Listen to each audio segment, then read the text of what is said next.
Chapter 9, Hypothesis and the Conclusion. Chapter 9 is God basically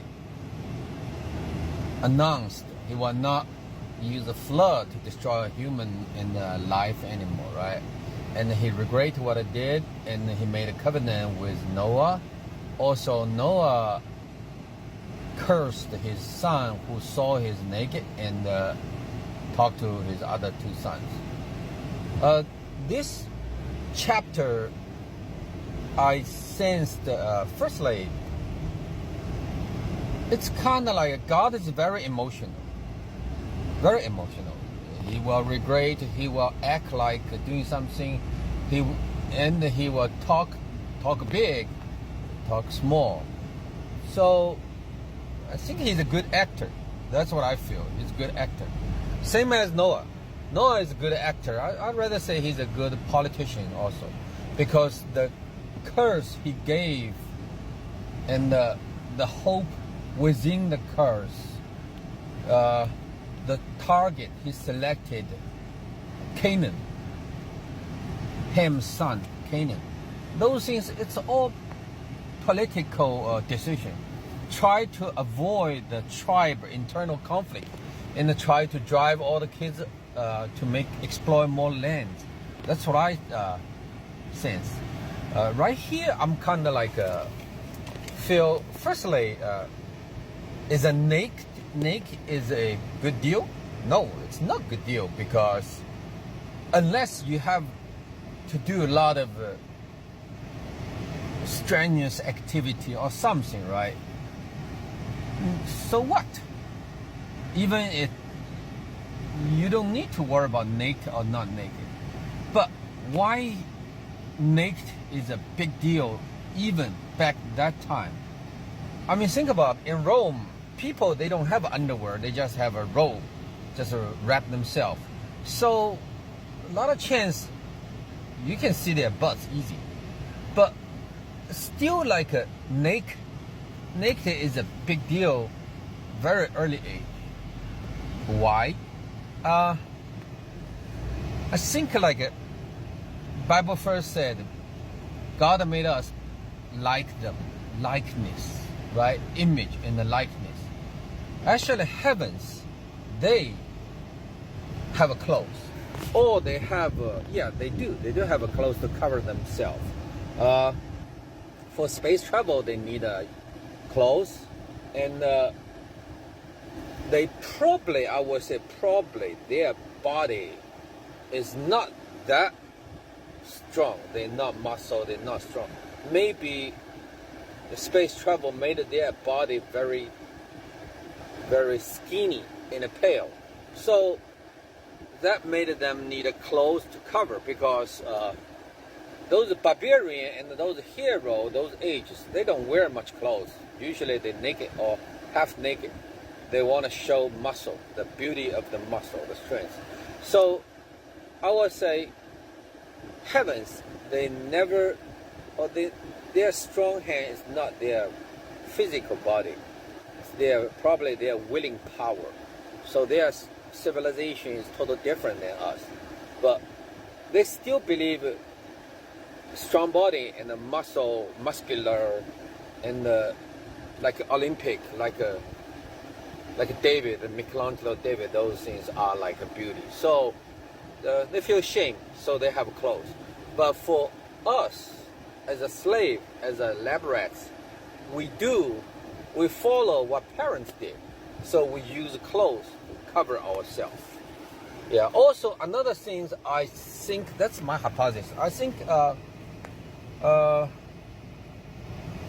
is it possible? Okay, is it possible?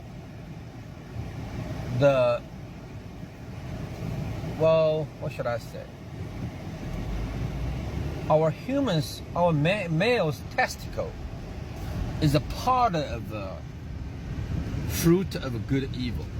I would say it's kind of like a symbol, or actually, also like a female's overall ovary, left and right, like a both, is a part of a testicle. Part of a good and the evil, the fruit. So female ate the fruit, nothing happened. She persuaded male eat it, so the sin or something brought into the world. So you have to have the good and the evil fruit has to connect together. So yeah, it's very interesting. A lot of mysterious things, symbolic things point to one thing. So that's just my hypothesis. So good and evil fruit just within us.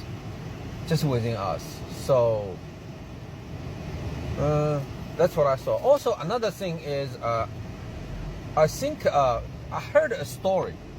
It's like this. Professor write like a answer on the board, right? The blackboard.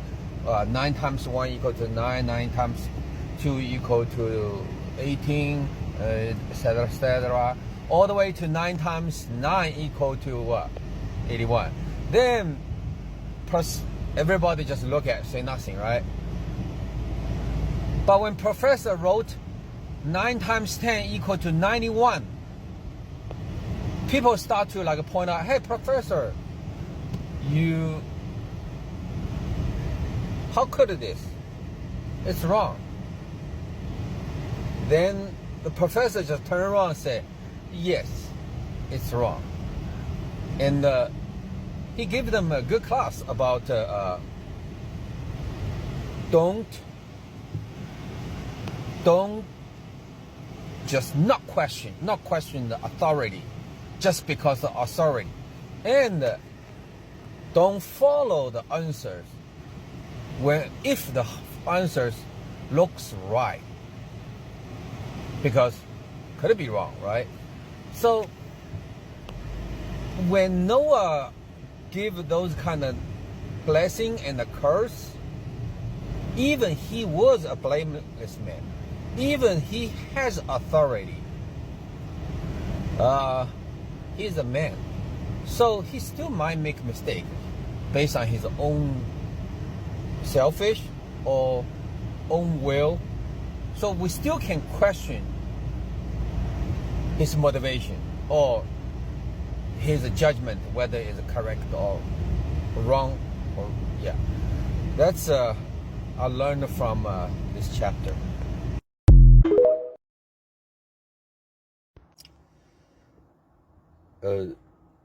Before chapter 9, there are many curses. Ancient time people use curse a lot, curse and a blessing. So I think possible for the noble family, they do not really punish their members because the life is treasured, valued. So, but for the justice, it has to be satisfied. So they use a curse and a blessing to give punishment or award. That's my hypothesis. Okay. Second thing is, I believe, or actually in the Bible, the first curse, who brought the first curse? God. He brought the first curse. The curse is, you should not eat. The day you eat, you must die. This is the curse. You eat, the action and the consequence, and the condition. So actually, God bring in the curse instead of a blessing at the beginning. He blessed later, but he cursed first. So when he used such a strong curse, the day you eat, you must die, that's kind of sets the frame, sets the boundary line for everything. So the death he brought in. God brought the death here. And kind of like a universe, you think about it, you talk about it, it comes, something will come.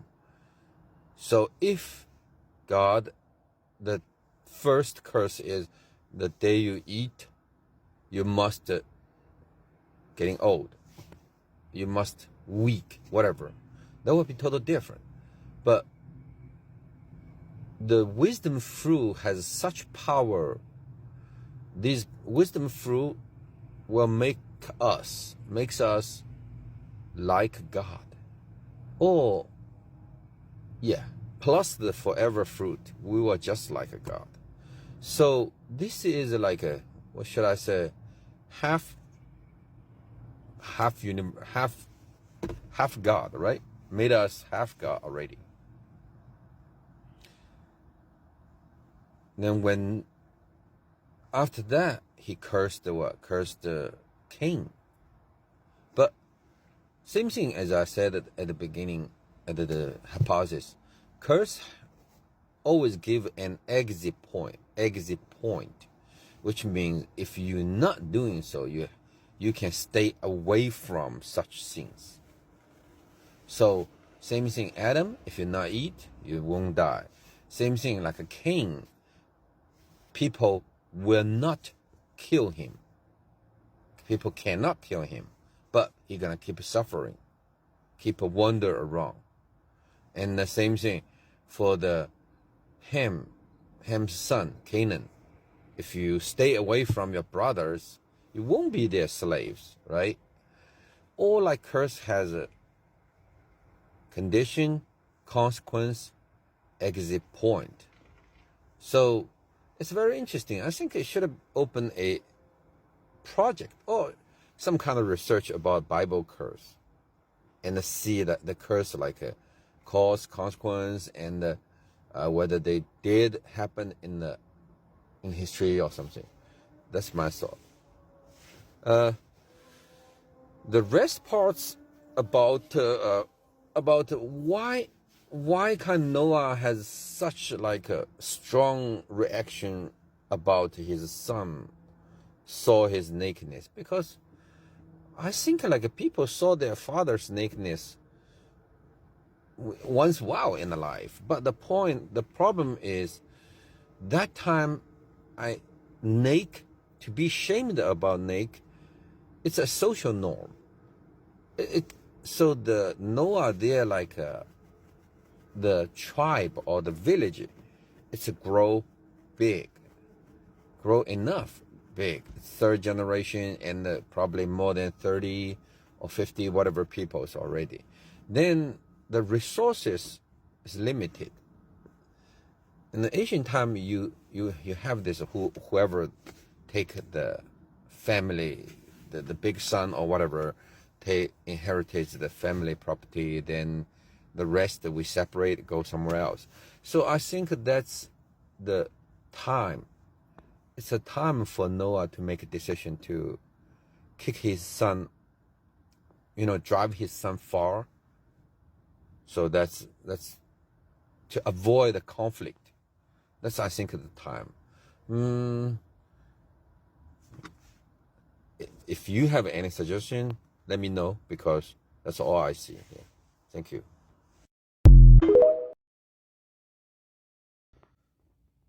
For the curse or for the blessing, does this action need publicly announced? Yes. For the theory of a frequency, curse or blessing or words, right? And your will, you carry your will, and you have to announce them. You have to let the universe, the higher, to notice that's your statement, that's your position, and you willingly to take the consequence from the curse or bless. You wanted the other party to be monitored under the high civilization or high universe principle. So I think that's the necessity to have a to broadcast a curse or a blessing. So like the God, he cursed. He actually not that necessary curse at the beginning, but his first command actually is the curse, is a warning, is a curse. And I don't know his motivation.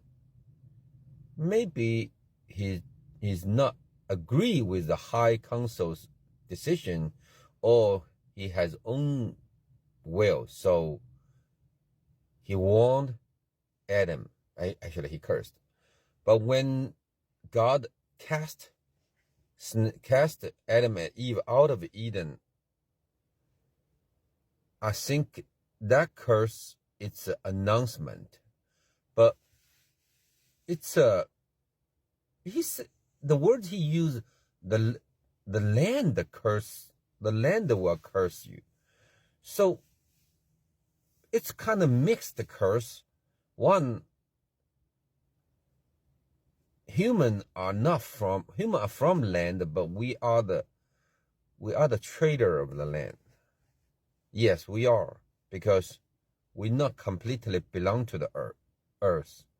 So the earth will take us back to dust. So that's earth try to curse us. Yeah, that's what I believe. And when God cursed Cain, you are restless, right? You are restless, and Cain cannot have a typical traditional job to fulfill him, to make him survive. So the second part is people, whoever kill you, they will be cursed. So that means Cain, the path God give Cain, the exit point is to be a bandit, to be a pirate, to be a robbery. You know why? Because that's not a typical way of a farming or as a regular, like a living method. But since people cannot kill you, unable to kill you, or what they're scared to kill you, do whatever you want. So actually that's the exit point, is stimulates the evil parts or something, kind of try to open another path for Cain. So think about it. Cain, he built a city called Enoch. And what kind of people they can build a city fast? You have to have army, you have to fighting around, you have to use slave, all kinds of things, right? So totally Cain get on a different path. Also, another thing is, why God need to announce his apology publicly, to just in a public, just, oh, I'm not doing it anymore. Yeah, your guys can eat each other. Human can eat everything. That's a strategy of a separation. It put the separation within the animal, between the animal. So they totally separate.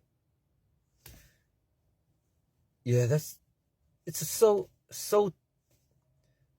it's cursing is a very interesting topic. We really need to put more time into it. Also, another thing is Noah.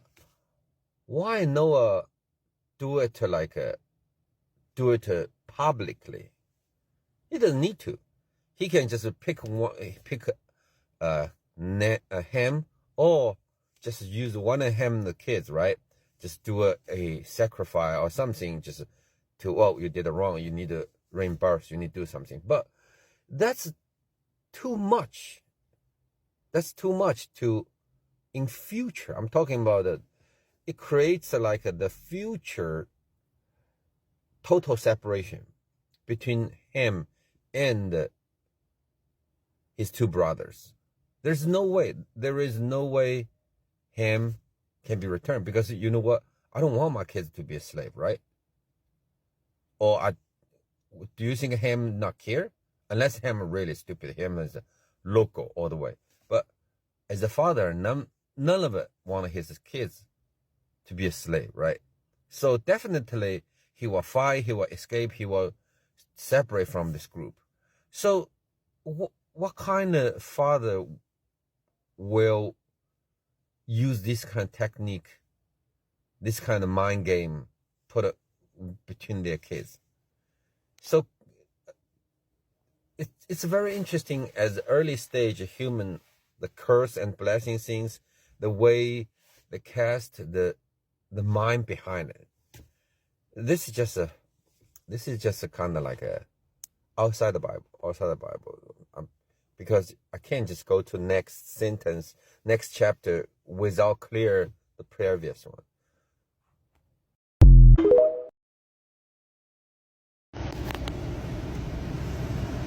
I keep chewing.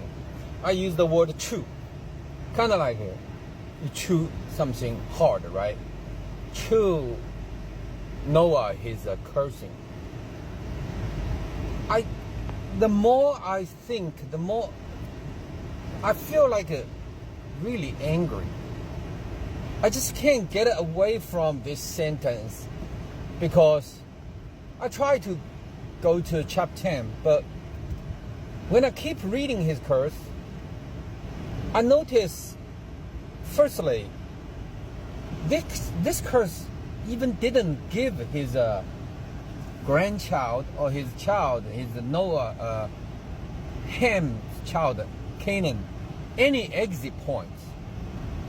Firstly, he cursed he be the lowest slave, the slave of slave, the lowest slave. It's a really, if you do some slave history research, right, you will feel so bad about those slaves. They suffer from masters like torture, and they turn around to torture their own kind, to torture their own people, gain fun.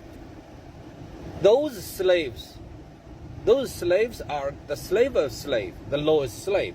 So they get killed like a rag, thrown in the ditch like a rag.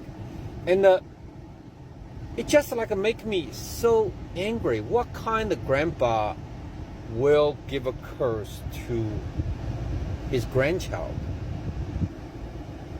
It's just ridiculous. I can't imagine this part.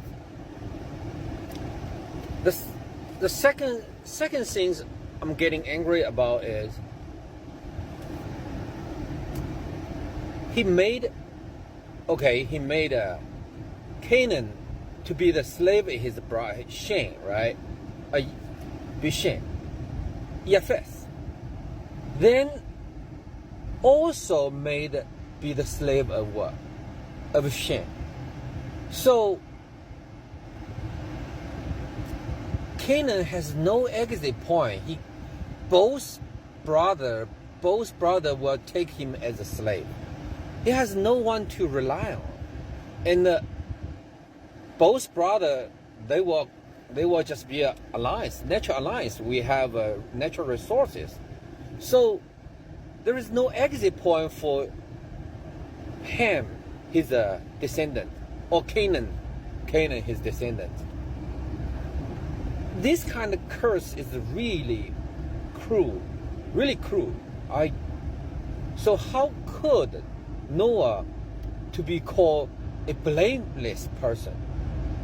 It's ridiculous. And how could God pick this kind of person as his as a inherited everything? I just don't understand. This sentence makes me so angry. Naturally, I think Japheth inherited Jehovah, inherited the high priest job. So he will form alliance. He live in Shem's tent, right? So they naturally be a friend, naturally be an alliance. And Ham, he's naturally second class. And his kids, one of the kids, naturally be the resource of a slave of a slave. And those slave of a slave, I just like, I read the book Slave History. I can't get away from this sentence, can't get away from my mind, you know. So I think the curse, I think right here, Noah, he didn't, or should I say, he didn't get the true skill of casting a curse. So his curse actually turn around to be the curse to everyone, because curse is some kind of energy. It will hunt you back. It will hunt you back. And when it say, like when you say descendant, the Canaan, right? Canaan's descendant. As long as you have Canaan's blood, 1/8, 1/16, 1/32, 1/64, you all consider Canaan's descendant. So after Noah casting this curse, unless you keep all the tribe isolated, after we crossing each other, crossing marriage, crossing tribe, crossing race, the curse gonna turn to us, turn to ourselves. So should I use the word, Noah just fucked up himself, fucked up everyone. He just like he brought the curse to everyone. Yeah, we fucked.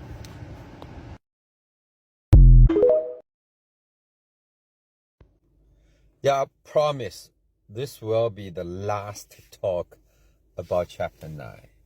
Yeah, because when I read chapter 10, I kept asking myself, what's the point of to record all the family trees, right? Do we really need a family tree? Not necessarily. Yeah, I don't know my great-grandpa or great-great-grandpa, or the family hosting. Right now, like it's just meaningless, really meaningless for me. But if you try to show you are legit over something, or noble, or that kind of structure, you need a family tree, or you need some trace all the way back to show where you came from. And all the authority you got is legit. So that's, I think, the reason to have a family tree. Because you can marry within 3 or 5 generations, right? So Asian time maybe not that, people not spreading that wild, so they do need to check the family tree to find out if they relate or not. But when I think about those family tree things, I just think, should I punch through? I think I may punch through it. But I just go back to chapter 9, the previous chapters. I think the cursing things just can't get away from my head. Yeah, I think when God talk about the eternity, for Jesus' name, eternity, I think this is a, should I say, it's not necessarily a curse.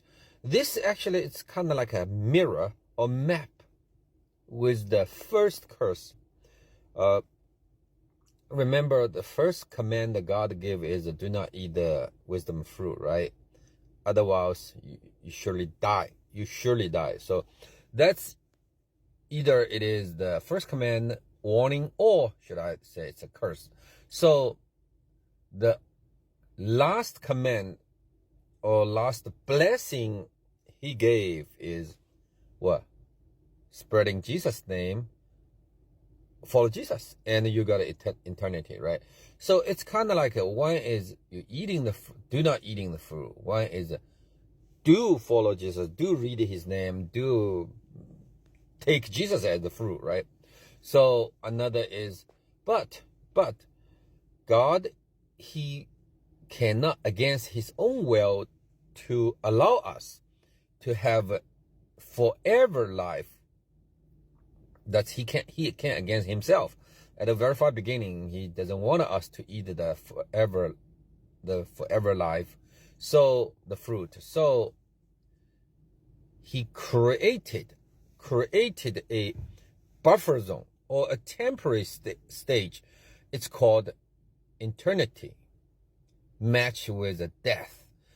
I don't think he can fighting the death, because it's a something always in the universe. You can fighting the death, can win the death, but you don't want to lose the battle. Also, you don't want to shoot your own foot and give a human forever life. So he used a stage called eternity. That's some kind of a long living stage for the soul, and it describes eternity as you will be with me, with Jesus, right? With me forever. So that's, I believe, the Bible, the purpose of Old Testament and New Testament, kind of like made a closed loop. That's what I realized. Also he's tried to close his own cursing. He told Adam, you will harm, you will get a thorn, you will be basically, you will be a farmer and you will suffer everything from it, right? But in order for Adam to get out the curse, he told Noah, yeah, you guys can eat all those animals. So it's from a farming culture to a what? To a herding culture, right?